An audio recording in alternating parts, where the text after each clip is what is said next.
¿Te has preguntado cuál es el proceso correcto para construir una vía en Colombia? ¿Te has preguntado cómo se construyen correctamente las carreteras en el país? ¿En qué fallamos cuando una vía se agrieta en meses mientras que otras duran décadas? Soy Jonathan Alarcón y hoy te voy a mostrar paso a paso cada uno de los procesos o etapas que se deben surtir para construir correctamente las vías en Colombia. Técnico, funcional y con impacto real. Empezamos. El comienzo de un proceso constructivo se conoce como preliminares,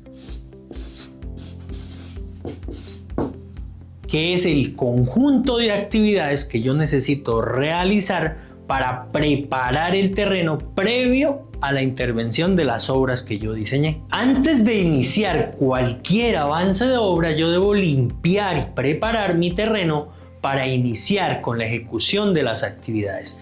Esto me lleva a realizar el desmonte de toda capa vegetal o toda capa orgánica que está dentro de la zona de influencia de mi proyecto.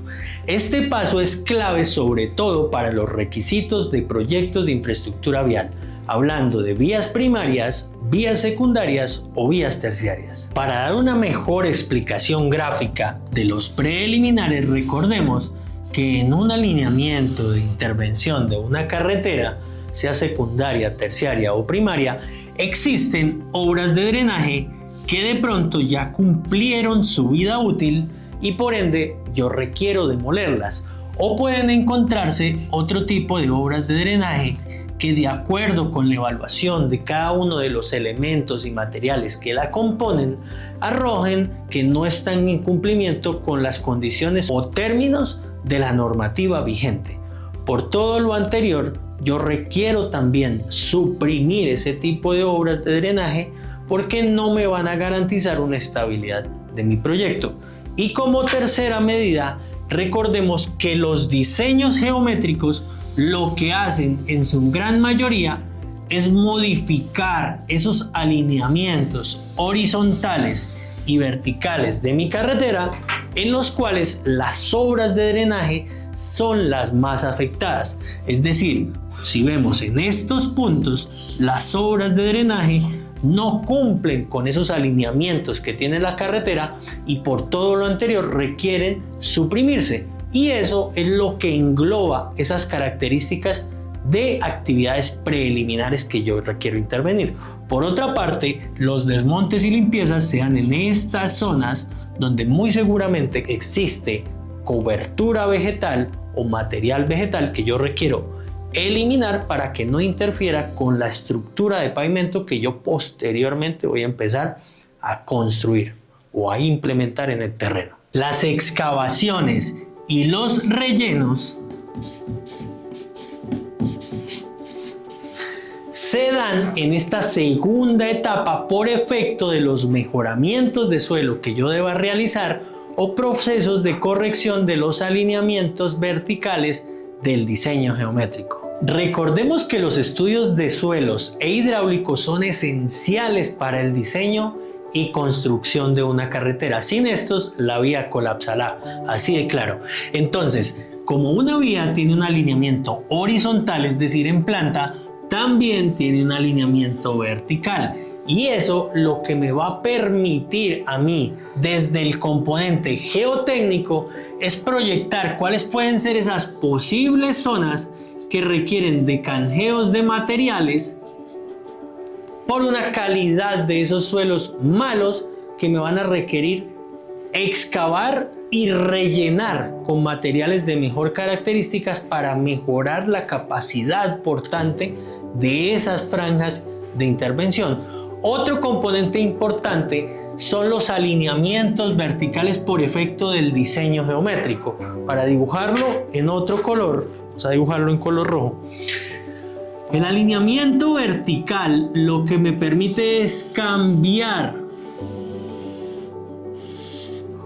esos trazados o esas pendientes longitudinales que tiene mi vía, y eso me va a provocar en estos casos zonas de relleno, como lo estamos validando, o en esto que estamos observando acá, zonas de corte. Zonas de corte y zonas de relleno.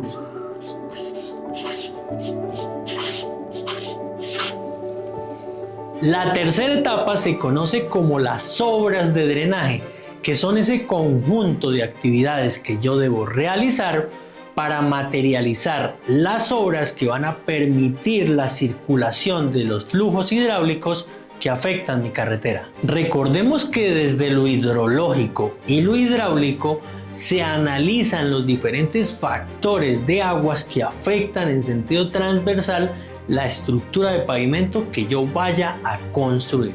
Por todo lo anterior, yo tengo que proyectar esas obras de drenaje de flujo superficial o de flujo constante que me van a permitir esa circulación de esas aguas y garantizar la estabilidad de la vida útil de la carretera a lo largo del periodo de diseño.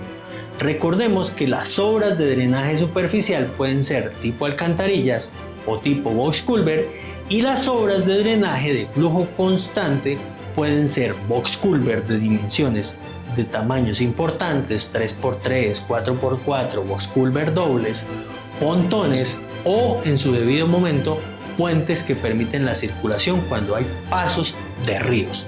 Estas obras pueden ejecutarse de forma paralela con la etapa de excavaciones y relleno sin afectar todo el proceso del cronograma planteado para mi proyecto. La cuarta etapa se conoce como las obras de contención, que responde a una necesidad geotécnica de estabilización o a una necesidad de implementación por efecto de trazado de diseño geométrico. Entonces, ¿qué son las estructuras de contención? Recordemos que en zonas donde yo tengo taludes de alta inclinación hacia la parte superior o hacia la parte inferior de mi carretera, yo debo buscar cómo voy a contener este material de la parte superior, y para ello debo implementar una estructura de contención que me permita garantizar la estabilidad de este material, o en su debido momento, si yo hago un análisis costo-beneficio, yo buscaría entonces cómo implementar una estructura de contención en este sentido que me permita estabilizar ese material o realizar procesos de relleno, porque me resulta mucho más económico. Entonces te preguntarás y dirás, pero ingeniero, ¿cuáles son los muros de contención más frecuentes que yo encuentro en las carreteras de Colombia? Pues son 4. Uno de los más frecuentes son los que se conocen como los muros de gravedad, que generalmente están conformados por mallas de gavión, que son mallas de alambre, los cuales están rellenas de piedra, rajón, que permiten tener unas dimensiones importantes de esos muros y que a su vez ayudan a contener todo ese material que está realizando esas fuerzas de empuje. El segundo son los muros de voladizo. Estos muros están compuestos por concreto reforzado, es decir, concreto y acero, que lo que me permite es tener unas dimensiones más pequeñas y darle una eficiencia en volúmenes o en tamaño respecto o comparativamente con los muros de gravedad. El tercero, y muy novedoso, que se implementa en los últimos años, se conocen como los muros mecánicamente estabilizados. Esto se da sobre todo en zonas donde yo tengo mucho material que puedo aprovechar, pero además tengo las canteras o las fuentes de materiales para materiales de piedra tipo rajón o material de concreto muy lejanos. Entonces, para optimizar presupuestos, yo debo aprovechar el material existente de la zona, implementar geotextil, compactarlo e irlo forrando hasta llegar a la cota que necesita la calzada y poderle dar la respectiva ampliación que necesita.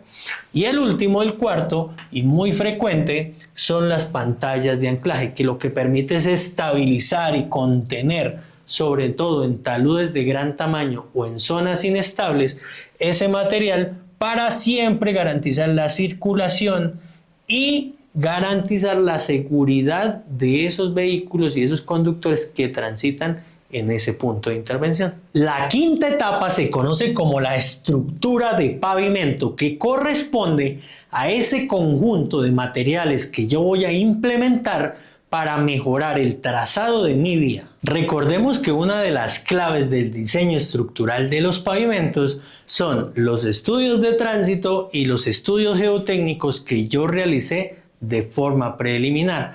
Para ello es importante conocer esa clasificación de tránsito y esa clasificación de la subrasante que existe a lo largo del perfil longitudinal que yo vaya a intervenir.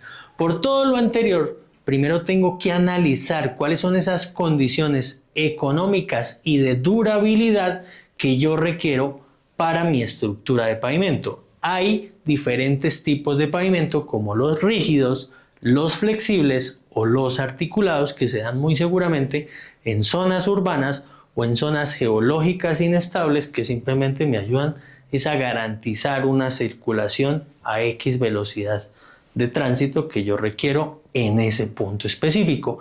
Y esas estructuras de pavimento como tal tienen diferentes periodos de diseño. Por ejemplo, los pavimentos rígidos tienen periodos de diseño de más de 20 años, los pavimentos flexibles y articulados varían entre 10 años y 15 años de vida útil.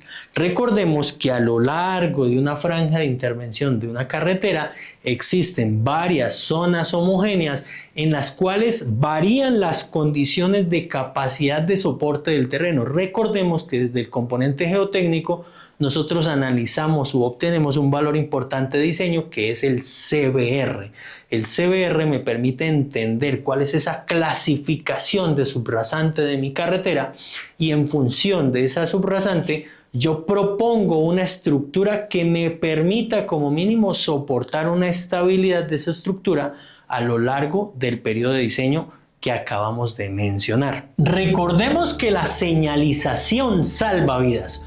Por tanto, la sexta etapa, que corresponde a la señalización vial, debe estar enfocada a garantizar la seguridad de los peatones y de los conductores que utilizan la vía. Recordemos que la señalización vial está enfocada en la seguridad de los peatones y seguridad de los conductores que utilizan ese corredor vial.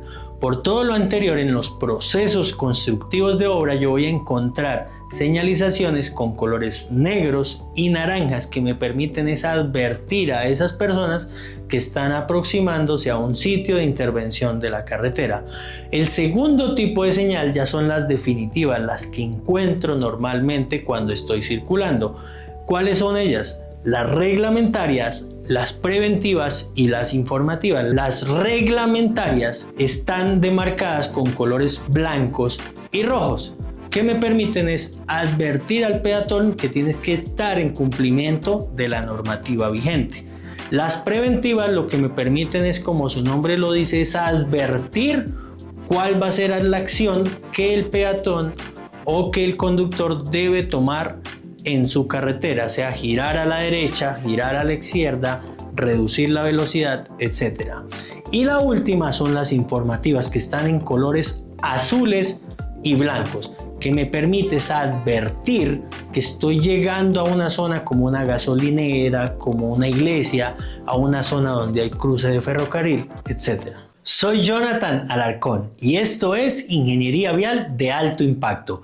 Si este contenido te aportó claridad y valor, suscríbete, compártelo con colegas y activa la campanita. Y recuerda, las vías bien hechas no solo conectan regiones, conectan oportunidades.